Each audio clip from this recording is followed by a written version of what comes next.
கர்த்தருடைய நாமம் மகிமைப்படுவதாக. மறுபடியும் உங்களை சந்திக்கும்படி கர்த்தர் கொடுத்த இந்த நல்ல வேலைக்காக என் தேவனை நன்றியோடு கூட துதிக்கிறேன். இன்றைக்கும் ஒரு வசனத்தை உங்கள் முன்பாக வைக்க விரும்புகிறேன். வெளிப்படுத்தல் 1ஆம் அதிகாரம் 3வது வசனம். வெளிப்படுத்தல் 1:3.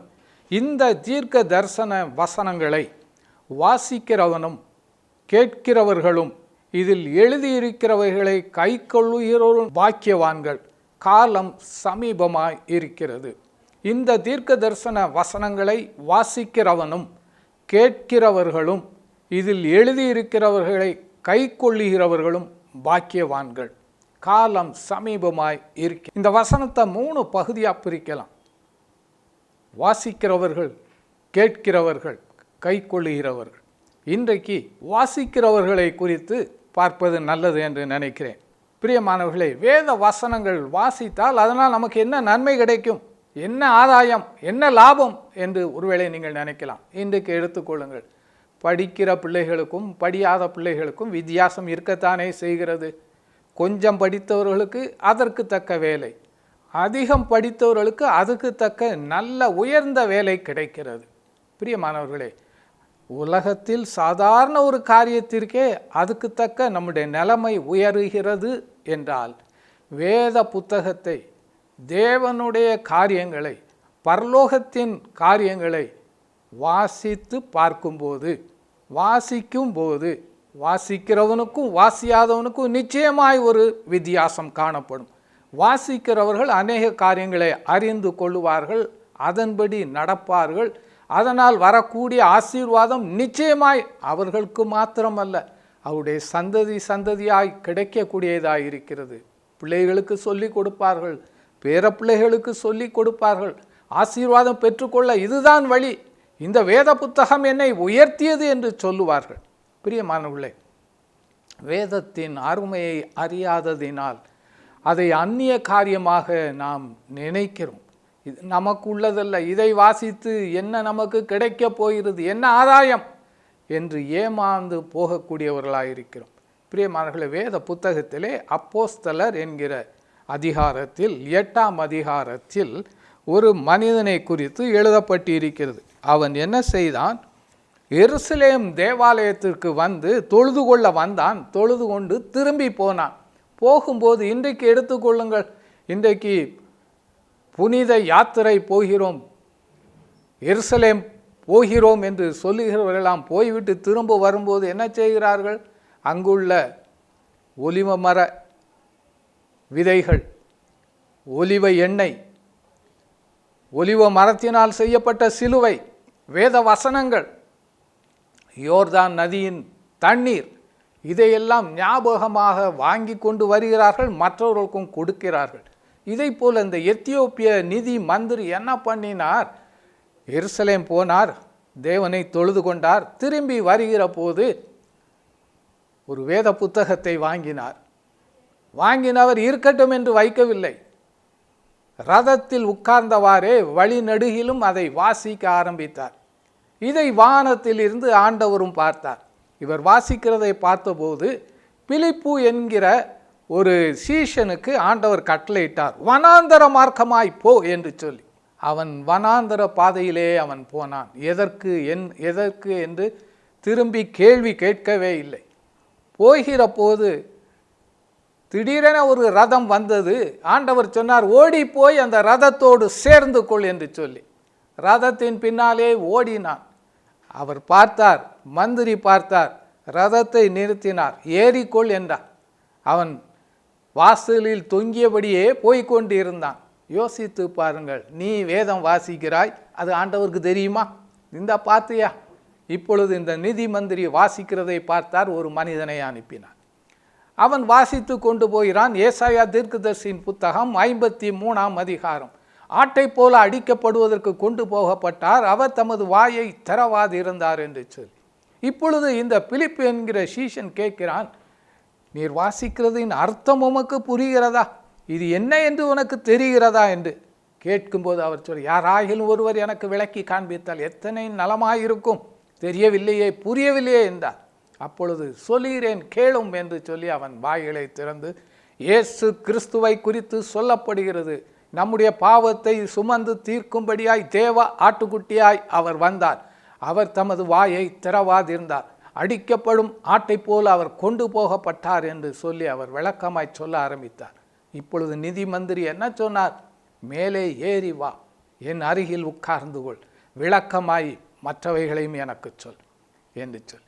உட்கார்ந்து இருக்கும்போது பேச ஆரம்பித்தார். பிலிப்பு சொன்னார், இயேசு கிறிஸ்துவின் ரத்தம் சகல பாவங்களையும் நீக்கி நம்மை சுத்திகரிக்கிறது. நீர் உம்முடைய பாவத்திற்காய் வேறு பரிகாரம் ஒன்று செய்யவே முடியாது. துணியில் அழுக்கு இருந்தால் சோப்பு போட்டு துவைத்து கொள்ளலாம். மனதில் இருக்கக்கூடிய பாவத்தை கழுவதற்கு இயேசு கிறிஸ்துவின் இரத்தமே அல்லாமல் வேறொரு இரத்தம் கட்டளையிடப்படவில்லை என்று திட்டமாய் இந்த வசனங்களை விளக்கி காண்பித்த போது நான் என்ன செய்ய வேண்டும் என்று சொல்லி கேட்டார். மனம் திரும்ப வேண்டும், பாவத்திற்காய் மனஸ்தாபப்பட வேண்டும், அதற்கு அடையாளமாக ஞான ஸ்நானம் பெற்றுக்கொள்ள வேண்டும் என்று பிலிப்பு சொல்ல, போகிற பாதையில் ஒரு இடத்திலே தண்ணீர் நிரம்பி இருக்கிற ஒரு குளத்தை கண்டார். ரதத்தை மந்திரி நிறுத்த சொன்னார். இறங்கினார். போய் எனக்கு ஞான ஸ்நானம் கொடுங்கள், தடை ஏதும் இல்லை, நான் என் பாவத்தை அறிக்கையிடுகிறேன், பாவத்திற்காய் மனஸ்தாபப்படுகிறேன், இயேசு என் பாவத்தை மன்னிப்பார் என்று நம்புகிறேன் என்றார். ஞான ஸ்நானம் பெற்றார். கரை ஏறின போது ஆவியானவர் பிலிப்புவை கொண்டு போய்விட்டார். கரை ஏறும்போது 2 பேர் ஏறினார்கள். கரைக்கு வந்தபோது பார்த்தால் மந்திரி மட்டும் நின்னார். சீஷனை பிலிப்புவை காணவில்லை. ஆண்டவர் கொண்டு போய்விட்டார். சந்தோஷத்தோடு தன் நாட்டிற்கு சென்று இந்த இயேசு கிறிஸ்துவை குறித்து இந்த மந்திரி அறிவிக்க தொடங்கினார். பிரியமானவர்களே, நம்முடைய பாவத்தை மாத்திரம் நீக்குவதற்காக இயேசு வரவில்லை. உலகத்தின் பாவத்தை சுமந்து தீர்க்கிற தேவ ஆட்டுக்குட்டியாய்த்தான் அனுப்பப்பட்டார். வாசித்தால் புரிந்து கொள்ளலாம். இந்த நிதி மந்திரி வாசித்தார், புரிந்து கொண்டார், மற்றவர்களுக்கும் சொன்னார். பிரியமானவர்களே, உங்களுடைய நிலைமை எப்படி இருக்கிறது? ஆதி காலத்திலே மிஷினரிகளாய் வந்தவர்கள் வேதத்தை வாசித்தார்கள். பல காரியங்களை குறித்து அவர்கள் அறிந்து கொண்டார்கள். ஜனங்களுக்கு பரலோகம் போவதற்கு பாவ மன்னிப்பு தேவை, அதற்கு இயேசு ஒருவரே பரிகாரி என்று அறிவிக்கிறதுக்காக தங்கள் நாட்டை விட்டு வந்தார்கள், தங்களுடைய குடும்பத்தை விட்டு வந்தார்கள். உலகம் எங்கும் அவர்களை அந்த அரசாங்கம், அந்த ஜனங்கள் அனுப்பினார்கள். தேவன் அவரோடு கூட இருந்து தம்முடைய வசனத்தை அற்புதங்களினாலும் அடையாளங்களினாலும் உறுதிப்படுத்தினார். பிரியமானவர்களே, நடந்த ஒரு சம்பவத்தை சொல்லுகிறேன், கேளுங்கள். ஒரு பிச்சைக்காரன் ஒருவன் இருந்தான். அவன் தெருவாய் பிச்சை எடுத்து கொண்டிருந்தான். தென்னிந்தியாவிலே வந்தான், பிச்சை எடுத்தான், அநேக கிராமங்களை பார்த்தான். ஜனங்கள் சந்தோஷமாயிருந்தார்கள், நன்றாய் உடுத்தி இருந்தார்கள். அவருடைய பேச்சிலே எவ்வளவோ மாற்றங்கள், மரியாதைகள் இருந்தது. எவ்வளவோ அன்புள்ளவர்களாய் காணப்பட்டார்கள். கால் போன போக்கிலே அவன் பிச்சை எடுத்துக்கொண்டு கேரள பகுதிக்குள் சென்றான். போன இடத்திலே பார்த்தான், அங்கே இருந்த காட்டு பகுதியிலே, எஸ்டேட் போன்ற இடங்களிலே, மலைகளில் குடியிருந்த ஜனங்கள் நாகரிகம் இல்லாதவர்களாய், வசதியற்றவர்களாய், கல்வி இல்லாதவர்களாய் இருப்பதை கண்டு இந்த மனிதன் பரிதவித்து போனான். ஐயோ, இதற்கு முன்னால் நான் பிச்சை எடுத்த இடத்துல ஜனங்கள் எவ்வளவு சந்தோஷமாயிருந்தார்கள், சமாதானமாயிருந்தார்கள், எவ்வளவு முன்னேற்றம் உள்ளவர்களாய் இருந்தார்கள், அழகாய் ஆடை அணிந்து இருந்தார்களே. இவர்கள் அரைக்குறை உடையோடு கூட அவர்கள் சந்தோஷம் இல்லாதவர்களாய், சமாதானம் இல்லாதவர்களாய் இப்படி இருக்கிறார்களே என்று ஆதங்கப்பட்டான். ஊர் தலைவர்களை சந்தித்தான். ஐயா, நான் சொல்வதை கேளுங்கள், ஐயா, நான் சொல்வதை நம்புங்கள். இதற்கு முன்னால் நான் தென்னிந்தியாவிலே சில இடங்களிலே பிச்சை எடுத்தேன். அங்கே நான் போன போது இப்படி சில ஆட்களை, நான் ஊர்களை சந்தித்தேன். அவர்கள் அன்போடு கூட நடந்து கொண்டார்கள், அருமையாய் பேசுகிறார்கள், நன்றாய் இருக்கிறார்கள், கல்வி கற்றார்கள், நல்ல வசதியோடு கூட இருக்கிறார்கள், அழகாய் ஆடை அணிந்திருக்கிறார்கள். இந்த ஜனங்கள் இப்படி ஒரு அலங்கோல நிலைமையில் இருக்கிறார்களே, வசதி இல்லாமல் இருக்கிறார்களே. அங்கே நான் கேள்விப்பட்டது, வெளிநாட்டிலிருந்து ஒரு மனிதன் வந்தான், இங்கே வந்து இயேசுவை குறித்து சொன்னான், அவரை நம்பினோம், அவர் எங்களுக்கு இந்த வசதிகள் எல்லாம் இலவசமாய் செய்து கொடுத்தார் என்று சொன்னானே. நீங்கள் ஆள் அனுப்பி அதை போல மிஷினரிகளை கொண்டு வாருங்கள், உங்கள் ஜனங்கள் நிலைமை உயரும் என்று சொன்னான். மிஷனரிகள் ஏன் இதை செய்தார்கள்? கொலோசையர் 3:28 இவ்விதமாய் சொல்லுகிறது, எதை செய்தாலும் அதை மனுஷருக்கென்று செய்யாமல் கர்த்தருக்கென்று மனப்பூர்வமாய் செய்யுங்கள் என்று எதை செய்தாலும் அதை மனுஷனுக்கென்று அடுத்தவனுக்கென்று நீ செய்யாதே, கர்த்தருக்கென்று செய். அப்பொழுது கர்த்தர் அவர்கள் நிலைமையை மாற்றுவார் என்பதை அறிந்தவர்களாய் அவர்கள் அவ்விதமாய் செய்தார்கள். இந்த தலைவர்கள் பெரியவர்கள் யோசித்தார்கள், சரி இவனுடைய நச்சரிப்பு தாங்க மாட்டாமல் போய் பார்த்துதான் வருவோமே என்று வந்து பார்த்தார்கள், ஆச்சரியப்பட்டார்கள். மிஷனரிகளை சந்தித்தார்கள், ஐயா எங்கள் பகுதிக்கும் வாருங்கள், எங்கள் ஜனங்களுடைய வாழ்க்கையை முன்னேற நீங்கள் உதவி செய்யுங்கள், இயேசுவை எங்களுக்கு சொல்லித்தாருங்கள், எங்கள் ஜனங்களுக்கு கல்வியை போதியுங்கள் என்று கேட்டார்கள். வந்தார்கள், அந்த பகுதியில் தங்கினார்கள், ஊழியம் செய்தார்கள். கதவு திறக்கப்பட்டது, கண்கள் திறக்கப்பட்டது, ஜனங்கள் நிலைமை மாறியது. இன்றைக்கு பார்த்தால் கேரளா பகுதியிலே கிட்டத்தட்ட 100% மக்கள் கல்வி அறிவு உள்ளவர்களாக இருக்கிறார்கள். காரணம் என்ன? ஒரே ஒரு பிச்சைக்காரனுடைய பரிதவிப்பு, ஒரே ஒரு பிச்சைக்காரனுடைய ரெக்கமெண்டேஷன். இயேசுவை அறிந்தவர்கள் இங்கே வந்தால் உங்கள் நிலைமை மாறும். பிரியமானவர்களே, வேத வசனத்தை இந்த மிஷனரிகள் வாசித்ததினால் அவர்கள் நிலைமை மாறியது. மற்றவர்களை குறித்து அக்கறை கொண்டார்கள், மற்றவர்களுக்கும் இயேசுவை அறிவித்தார்கள், அதனால் மற்றவர்கள் நிலைமை மாறியது. இன்றைக்கும் இந்த இயேசுவை நீங்கள் அறிந்து கொண்டால் உங்களுக்கு பாவ மன்னிப்பின் நிச்சயம் கிடைக்கும், பரலோக பாக்கியம் கிடைக்கும்.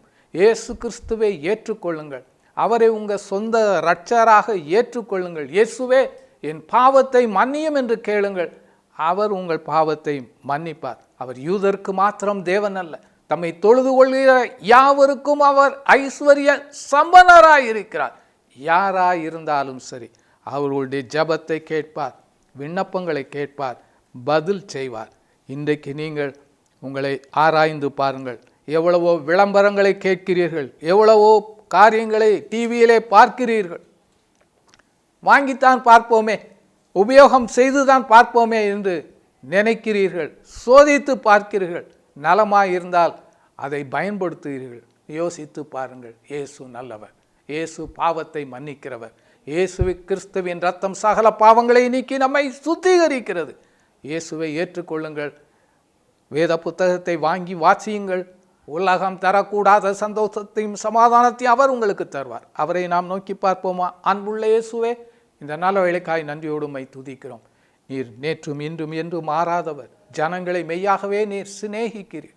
இந்த தீர்க்க தரிசன வசனங்களை வாசிக்கிறவனும் கேட்கிறவர்களும் கைக்கொள்கிறவரும் பாக்கியவான்கள் என்று எழுதப்பட்டிருக்கிறது. வசனத்தை கேட்கிறார்கள், கர்த்தாவே வாசிக்க இவர்களுக்கு ஞானத்தை கொடுத்தவர்களும், வாஞ்சையை கொடுத்தவர்களும், ஆசையை கொடுத்தவர்களும், அதனால் வரக்கூடிய ஆசீர்வாதத்தை சுதந்திரித்து கொள்ள தயவாய் இவர்களுக்கு இரக்கம் பாராட்டும். இவருடைய சந்தேகங்களை தயவாய் நீக்கியவர்களும், உம்மை புரிந்து கொள்ள கண்களை தயவாய் திறந்தவர்களும், இவருடைய நிலைமைகளிலே ஒரு மாற்றத்தை உண்டாக்கி கொடுத்து நீர் ரட்சிக்கிறவர், நீர் பாவத்தை மன்னிக்கிறவர் என்பதை அறிந்து கொள்ள உதவி செய்யும். எல்லா துதிக மகிமை நாங்கள் உமக்கு செலுத்துகிறோம். இயேசுவின் மூலம் ஜெபம் கேளும் நல்ல பிதாவே.